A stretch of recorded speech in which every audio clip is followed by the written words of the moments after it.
Imagine standing on stage, harmonizing with your brothers in arms, creating music that defines a generation, only to watch it all crumble under the weight of ego, addiction, and betrayal.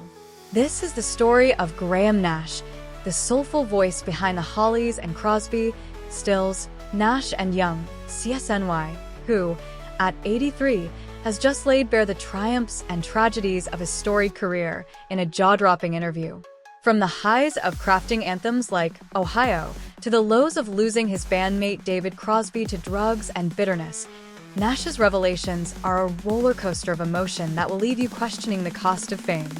CSNY's rise and fall.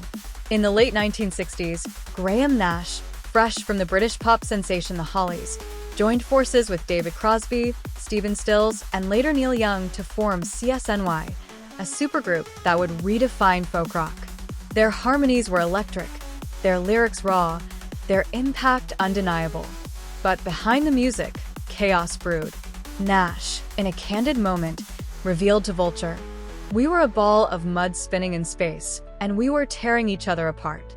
The band's volatile mix of genius and dysfunction led to iconic songs but also fractured friendships. Take Ohio, the 1970 protest anthem penned by Neil Young after the Kent State shootings. Nash recalls the fury in the studio. "We were pissed off, man. Kids were dying, and we had to say something." Recorded in one night, the song became a cultural lightning bolt, its raw power still resonating today. But while Ohio united them, personal demons divided them. Nash's voice trembles as he recounts, "David's drug problem, it broke us. I loved him, but he was killing himself." The media firestorm and fan reactions. When Vulture dropped Nash's interview on June 25, 2025, the internet exploded. Fans flooded X with reactions, some heartbroken, others enraged. One user posted, "Graham Nash spilling the tea on CSNY is everything. David Crosby's addiction, the fights, the regrets. This hurts." Another wrote, "Nash calling out Crosby's demons while praising his heart? That's real love and pain." Music blogs picked up the story, with headlines like "Nash exposes CSNY's dark side" and "The LSD truth behind folk rock's legends." The Reddit thread r/CSNY buzzed with fans debating Nash's claim that LSD opened his mind to the universe's vastness, with one user joking, "Graham's tripping balls in '69 explains those harmonies." The media didn't hold back either. Rolling Stone called it a gut punch of honesty, while Pitchfork noted, "Nash's reflections remind us how fragile genius can be." But not everyone was sympathetic.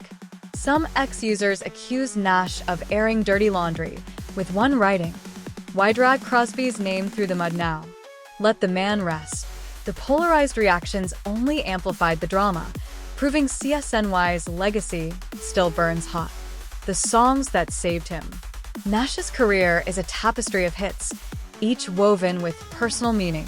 He calls King Midas in Reverse, a 1967 Hollies track, his proudest moment from that era. "It wasn't a hit, but it was us. Weird, bold, different," he told Vulture.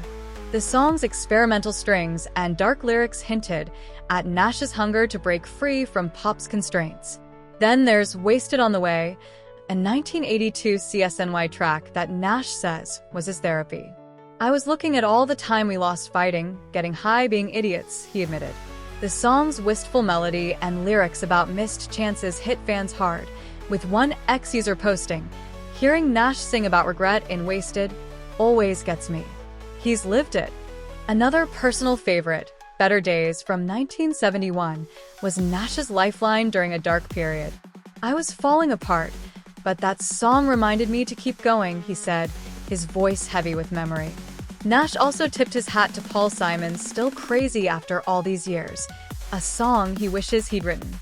"Paul's got this way of cutting to your soul," Nash mused.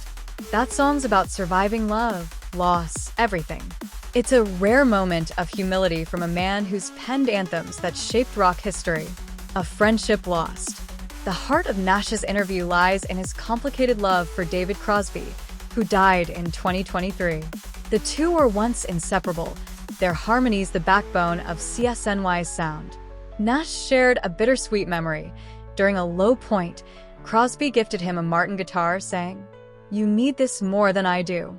That act of kindness stayed with Nash, even as Crosby's drug addiction drove a wedge between them. "I tried to save him," Nash said, his voice cracking. "But you can't save someone who doesn't want it." Their fallout was public and brutal.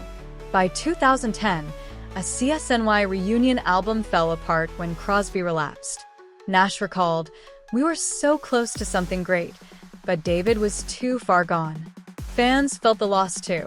One ex-post read, "CSNY could have given us one last masterpiece, but drugs stole it." After Crosby hunting down Crosby's death, Nash and others paid tribute, with Nash writing, "David's soul is in every note we played." The pain of losing Crosby lingers, a wound Nash carries as he continues to create music. A band born in chaos. CSNY's story is one of brilliance and turmoil. Formed in 1969, the band blended Nash's pop sensibilities, Crosby's soulful edge, Still's guitar prowess, and Young's raw intensity. Their 1970 album Deja Vu went multi-platinum, but success came at a cost. "We were young, rich, and high," Nash quipped. "That's a bad combo." Drug use, particularly Crosby's, fueled tensions. Still's and Young's egos clashed, and Nash often played peacemaker, only to burn out. A 2021 Vulture interview with Crosby revealed his own regrets. "I screwed up a lot, but I loved those guys." Nash's LSD experiences also shaped his worldview. He told Vulture, "I realized we're just a speck in the universe. It made me want to write songs that matter." This cosmic perspective infused CSNY's music with a sense of purpose, even as personal conflicts tore them apart. The price of genius. Here's where I get real with you. Nash's story hits hard because it's not just about music, it's about human fragility. The man's 83, still pouring his heart into songs while grappling with the ghosts of his past. That takes guts.